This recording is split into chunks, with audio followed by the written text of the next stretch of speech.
Welcome to Hope for Anxiety and OCD, episode 88. I didn't plan it this way, but it just so happens that this episode is coming out around Valentine's Day, and it's on anxiety and relationship OCD. So that seemed to just gel together well. I have on the show with me today Samara Lane, who is a relationship anxiety and ROCD coach.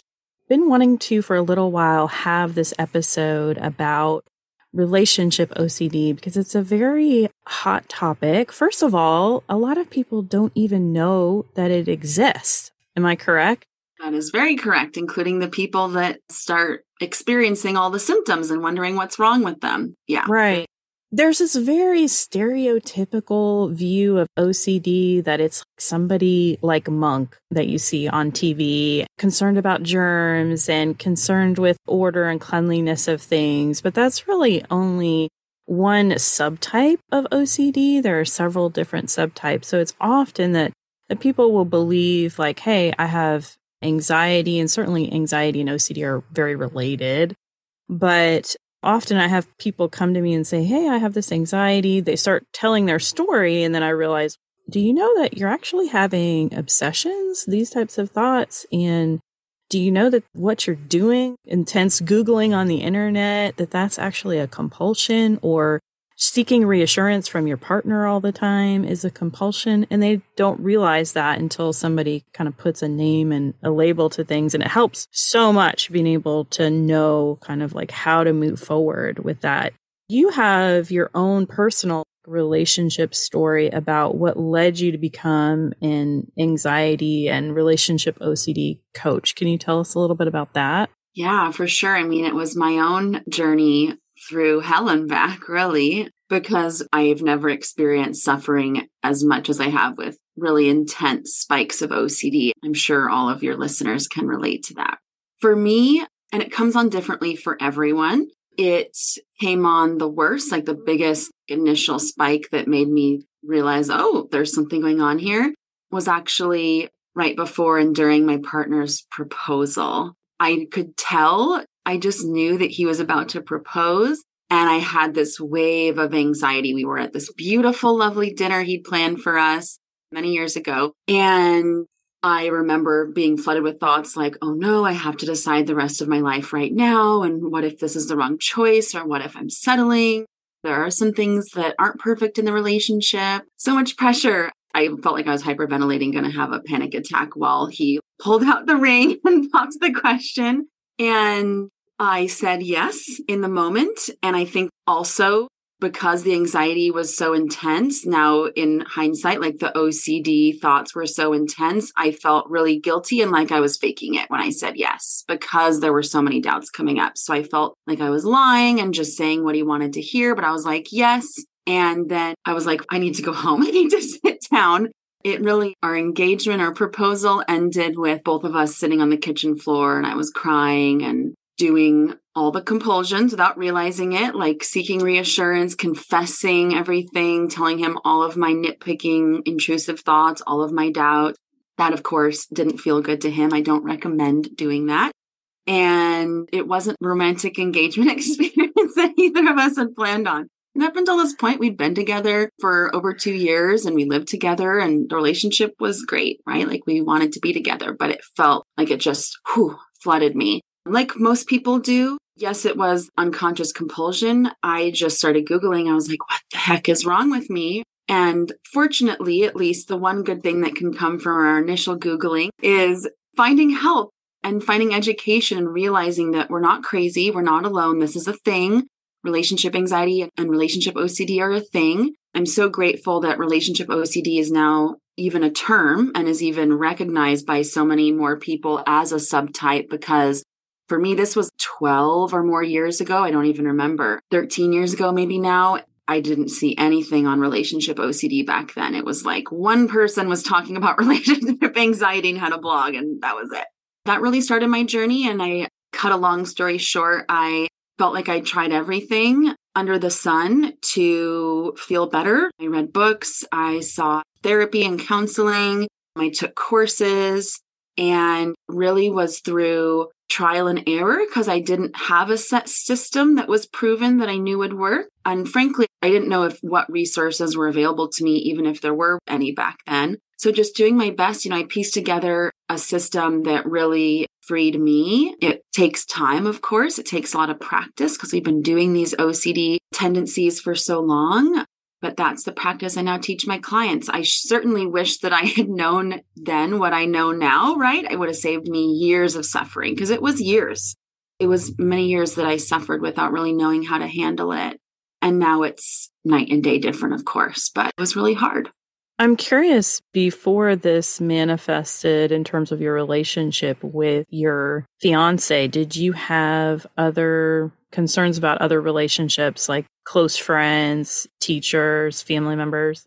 Yeah, like anxiety with other types of relationships. Great question, and one that I've done a lot of reflection on. And in hindsight, absolutely. I never thought of it this way because I think it stayed mild or moderate enough that I just kind of coped and tried to cope, if that makes sense. But yeah, I look back and I see now there have always been tendencies to like, oh, my best friend gets me really angry. Well, maybe I just don't want to be her friend anymore.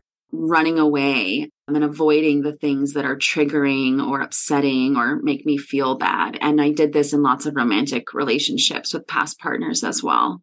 Avoidance is definitely a big piece of anxiety and OCD that people have to work through. And it's hard because the natural tendency when we feel discomfort is to say like, oh, let me pull away from that. But it only feeds and heightens anxiety and OCD more to avoid things. I call it the avoidance cycle. It's like the avoidance confirms that you really do have something to be afraid of versus facing that fear and walking into it, even though you feel uncomfortable, helps you know, like, I really can do this. I can handle this situation that I don't feel like I can handle. I'm curious as far as when you're talking with somebody, because it's normal. Everyone who's been in a romantic relationship knows that maybe if you're looking at getting married, it's normal to have what people cold feet before the wedding, like have some trepidation. It is a big commitment and we should take that seriously. Now, how does somebody know? Is it at a level of where it's a problematic versus this is just kind of normal relationship concerns that everybody goes through? Such a good question, and one that we really struggle with when we're trying to discern what's the anxiety and what are legitimate issues or challenges that we're having. I think you're absolutely correct. When making a big life choice, especially for those of us that are prone to OCD tendencies or anxiety, of course, we tend to overthink. But even anyone without OCD or anxiety is going to potentially have cold feet, like you said there. And all relationships have challenges. Me and my partner have had to work a lot on communication, work a lot on how do we navigate a relationship and a partnership? How do we navigate conflict? So those are really common challenges that aren't red flags. They're just part of being in a relationship, and tends to happen when there's anxiety is it triggers us. It spikes something within us. It could be thoughts without sensations. It could be sensations without thoughts. It could be both together. Sensations meaning racing heart, panic, fear, things like that. In our body, it's different in the sense that how we are responding to it. It's not just like, oh yeah, we had an argument earlier. I think we'll revisit that soon. And maybe we continue talking about that and working through it together. The average non-OCD mind might think. For us, it's more common if we're in the ROCD to go immediately into, oh, it's a bad sign. Maybe I don't love them anymore, or maybe we'll never make it work. Maybe I've made a terrible mistake. Maybe I've already wasted the best years of my life trying to be with the wrong person. Maybe we need to break up, even though I don't want to. Like there's a part of me that really doesn't want to, even though there's also a part of me that feels like that's the only answer is to break up. And so it's like this back and forth, this inner war within ourselves. I hate to use the word red flag because I think that alone can be so overused and misconstrued and highly, highly triggering. The things we would want to take really seriously are things untreated addiction or any kind of true abuse or ongoing repeated dishonesty or cheating or something like that, of course. And anyone would want to take those seriously. But those aren't the things that relationship anxiety gloms onto. It gloms onto the minutia. One more thing I can share about this real quick is there's like two sides to the relationship anxiety, to the ROCD coin. One side is the I'm not enough, and that's how it's expressed. It's a little more obvious in a way, easier to tell. This is a me thing. This is about my relationship with myself. For those who have ever experienced, like, oh, my partner hasn't texted me back. Do they like me? Do they love me? Something changed, for example. The other side of the relationship anxiety coin expresses itself as, what if my partner's not enough? Or what if my relationship isn't enough? What if this life choice isn't enough? And at the root of it, it still actually is an us thing. And it's very clever how the ROCD is expressing itself. But that's when we have intrusive thoughts like, am I settling? Is there someone I'd be a better match with? Am I really attracted to them? Do I really love them? I don't feel the way I thought I should feel. Courageous enough to keep going within and practicing our mindfulness and our awareness, we'll see, underneath this is really oftentimes the same core issue of, am I enough? Is my choice enough? Am I safe? Is there danger? I must protect myself. The need for safety, getting down to the root of the issue and feeling unsafe, not necessarily because your relationship is unsafe, like you talked about. We're not talking about relationships that are abusive and clearly unsafe. We're talking about safe relationships, but our perception due to intrusive thoughts can really get that shaken up and make it feel unsafe when actually it's okay. Like, for example, conflict. All relationships have conflict, but if you have this high level of anxiety or intrusive thoughts, conflict can feel 10 times more threatening than it does to the average person. So you have to kind of learn how to deal with those things and how to navigate that. How long have you been together with your husband now? It's starting to be easy to lose count. We became a couple 13 years ago, almost 12 and a half years ago. We've been married for over 8 of those years now. Was it a big learning curve for him to learn kind of how to navigate some of these issues? Oh, yes, absolutely. And bless him, not everyone has this experience, but he was so confident in us and remains so confident and committed to us that even if I was in the early days of it seeking reassurance or confessing doubts, he'd be like, I think it was more so confessing doubts. I don't know about this. I don't know about this. Are you sure? He'd be like, oh, I'm positive. We're great. We're going to do wonderful. And of course, then my OCD, just instead of feeling grateful, it was just, well, he's too confident. I don't really trust his judgment. Yes, but he has been such a rock, really forgiving. There have been times when what I expressed was really hurtful. It really hurt him deeply and emotionally. And he has just stayed committed and done a beautiful job of just trying not to take it personally, acknowledging this as a thing, and being honest with me about his feelings and how it affects him, right? I definitely learned early on not to divulge all the things anymore. I'm curious, your process on, and I have some thoughts about this as well. How do you feel this develops, or where do you feel it comes from, the bent towards relationship OCD specifically and anxiety? I would say a predisposition to OCD. Not all of my clients, but I know for me as an example, when I was little, in hindsight, I didn't know what was going on, but I had pure O, and I was ruminating and really worried about moral scrupulosity, if I'm saying that term correctly. Something wrong. Oh, I have to confess to my mom right away, and then I'd get immediate relief from it. So I see those tendencies in me from a young age. So just can be a predisposition to OCD in general. Oftentimes people have had other OCD themes and then it switches to ROCD or vice versa. Or maybe they just have always had social anxiety and now suddenly it's expressing as a more severe form of OCD or more noticeable form. Other things that it can come from. So again, just like biology, how we're wired, right? Do we have anxiety in our history? Do we have any predisposition to this? I also often see that there is some wounding, some emotional wounding that could be trauma, big or small, even things that we don't necessarily think of as trauma. Sometimes they're very clear, cut and dry, but it could be when you got teased on the school bus, and that is still like this unhealed part of our shadow self, right? Our inner child that's really needing that love and compassion and healing. It can also be even wounds in our adulthood. If our last relationship or one of our prior relationships ended badly or painfully. That can certainly affect things. Attachment styles, anxious attachment, avoidant attachment, disorganized, any kind of insecure attachment, we sometimes see as a factor. Also, just general life stressors, right? Like if we have a predisposition to OCD, then like if we're in college and it's really stressful, or we're moving or switching careers, life stressors can just bring up this feeling of being unsafe or unsettled or in limbo. And then often it just wants to glom on to something outside of ourselves. Oh, it's the relationship. I know it is. It must be the relationship. I've had a moment of clarity. So there's a lot of different things. And even just like when we are struggling with our self-esteem or self-trust or self-worth, I have seen that play a role in it as well. It could be one, it could be a variety of those things. I'm glad that you brought up a few different things there in terms of I work with a lot of people that have kind of an OCD and a trauma overlap connection.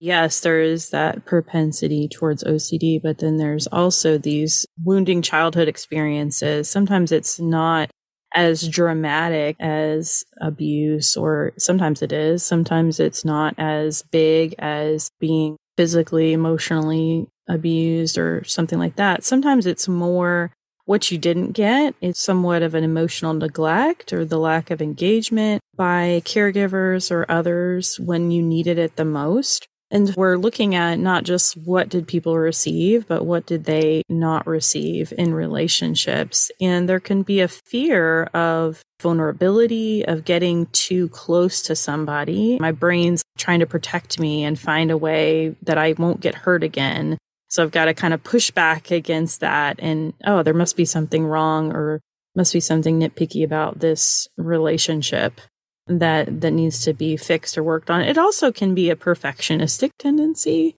because we think, oh, well, this happened, or they did this small thing to hurt us, and they may hurt us in a really big way, or maybe it means they're not going to be faithful in the future because of this one little thing that they did to hurt my feelings. That type of thing kind of blows up. So I think we have to conceptualize that anxiety in any form is trying to keep us safe from hurt. And that's especially true in the relationship OCD aspect. And past romantic relationships, whether it was a divorce, whether it was a bad breakup, whether it was a toxic narcissistic relationship that you got out of, those are some deep wounds that can last for much longer than we would like them to, that need some healing and need some attention. We can't just gloss over that and say, well, now I'm with Joe over here and he's nothing like Bob. He's not hurting me or he's not abusing me. Yes, you can tell your brain that, but your body may still be going haywire.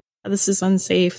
Exactly. I know from our conversations before, you said I have a lot of coaching clients who are Christian. What have you seen in Christian clients specifically that are struggling with this relationship anxiety, OCD? It can feel, the number one that comes to mind is this fear and this feeling or belief that this is God saying that they're not the right person. And how do you know? Sometimes there can also be a lot of guilt. I seem to have lots of clients that find me, not all, but some of them may be exploring, they're doing their religion, they're practicing their faith maybe a little differently than how they were raised. They can also just feel this guilt and shame. And is this relationship bad? Or if they have premarital sex, then they can really feel a lot of guilt and shame around that. It can really fuel a lot of the OCD if that's not something that they believe is right. But the number one that I see is, how do I discern between, is this God telling me this isn't my person versus this is just anxiety? That's a really huge one that I run into and hear a lot is people say, is this God or is this OCD or is it the devil? What is this that's going on in my mind? How do you help people discern some of that? I think each of us, it's really coming to our own discernment and understanding and what resonates with us. What my clients have found most helpful and what I personally believe is God doesn't communicate through OCD. That's not God. It is different. And the more we learn about OCD mind, as I'm sure so many amazing listeners here learn from you all the time, and how it works, and the signs that we're having intrusive thoughts, signs that we're doing compulsions and feeding the cycle, the more easily we're able to identify this is the pattern, this is the thing. And that's not God. I believe that God can communicate in a firm way sometimes, but not through riddling us with crippling fear. And I believe that God is a really loving, that is there to meet us with compassion as we're going through these things, not to beat ourselves up. That's really the mind. Absolutely. I like how you put that. I know you mentioned mindfulness a little bit earlier. Is that something that you practiced as part of your process? Absolutely, yes. It's such a critical part of it. The way that I love to think about it and describe it is when we're in the active OCD thoughts and panic, it's like we have forgotten that there's just a story playing in our mind. It might as well be a movie that we're watching, but we've gotten so sucked in and hooked by it that we feel like we're a character. We think the movie is real, right? It's like a bad dream. Like, oh no, all these bad things are true or might be happening or might happen in the future. And we forget that we've just fallen into this story that's totally made up. It's just a story. And that we have the choice and the ability to step back and really look at the thoughts, watch what the mind is doing, observe the judgments that it's making, observe the sensations and emotions in our bodies, and just let the movie play without hooking into it. Almost like you fall down into this Alice in Wonderland world, yes. But everything feels super, super real when you're in the midst of the OCD thought storm. That's definitely relatable, I think, to a lot of our listeners who have experienced that.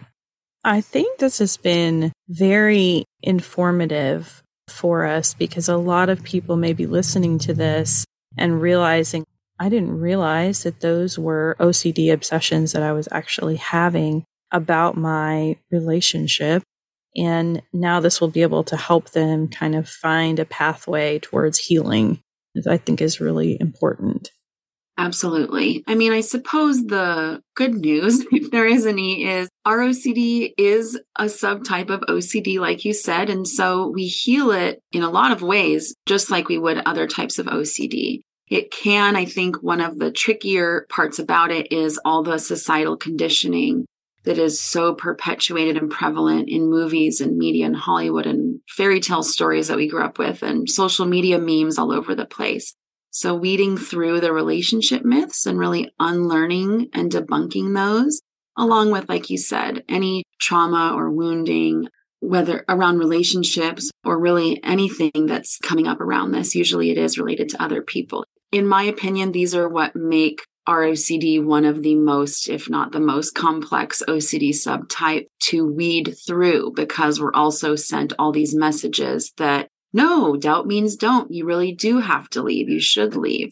I would leave, right? And that's a lot to weed through, but it's a beautiful invitation and doorway to breaking free, recognizing and breaking free from the OCD cycle and practicing deeper and greater levels of self-trust, because no one knows what's best for you better than you do. At the end of the podcast, I like to ask our guests to share a story of hope, which is a time in which you received hope from God or another person, since we're called Hope for Anxiety and OCD. I'd be happy to share. I'm sure there are so many that I could. The one that's coming to my mind really has to do with my relationship, but not necessarily the ROCD, because it happened after I had really come to a level of mastery around the ROCD. But a while back, my husband, he actually has diagnosed OCD and ADHD. We're a fun bunch over here sometimes. And he had a really rough mental health year after just a trying time in his life. And just his mental health was really struggling. I noticed the toll that it was taking on me and our family. And there was a point at which I just felt some hopelessness. There's a part of me that knew, of course, we're going to get through this. Of course, a resilient human, everything will work out and be okay. But it's almost like it was more like a surrender. It was, I don't know how to solve this. I've tried everything I can. It's really many ways out of my control. I wrote a letter to God and I just journaled and wrote out in present tense words like how I was deciding my life was now, and the ease around it and the joy around it. And not that it was perfect at all, but there was a lot of connection and it felt really healthy and grounded for me, for him, for our kid, for everyone. I believe that this wasn't a coincidence. Literally 2-3 weeks later, his prescription that he had changed. This was a prescription that is like really common. It's always been known about. His psychiatrist already knew about it. And he just got on this prescription that managed it to an extent that it was like night and day different. He was then able to, the tools that he uses to manage and regulate himself were finally working. I'm not saying medication is for everyone, but I felt my letter had been received and then just kind of forgot I even wrote the letter. The energy of practicing that surrender and being, I can't do this alone. I need help. Our family needs help. My husband is really in pain and struggling. And just seeing the difference night and day and seeing him just feeling so much better. It's been a gift and a blessing. Thank you for sharing that. Glad that your husband is doing better too. Well, it was great having you on the show today and sharing your wisdom and having a dialogue about this. I think it's an important conversation. And what better time to put it out than around Valentine's Day? Exactly. A triggering time of year for many. Yes. I'm glad we were able to have this episode because relationship OCD doesn't get talked about enough. And probably more people struggle with it than they actually realize. Regardless of what your relationship status was this Valentine's Day, I want you to know that you are fully and completely loved by God. Regardless of what you're struggling with or how you feel about yourself, He's absolutely crazy in love with you. As always, thank you so much for listening. If you haven't received our free download yet, 5 things every Christian struggling with OCD needs to know, please check it out at hopeforanxietyandocd.com/free. Hope for Anxiety and OCD is a production of By the Well Counseling. Our show is hosted by me, Carrie Bach, licensed professional counselor in Tennessee. Opinions given by our guests are their own and do not necessarily reflect the views of myself or By the Well Counseling. Our original music is by Brandon Mangroom. Until next time, may you be comforted by God's great love for you.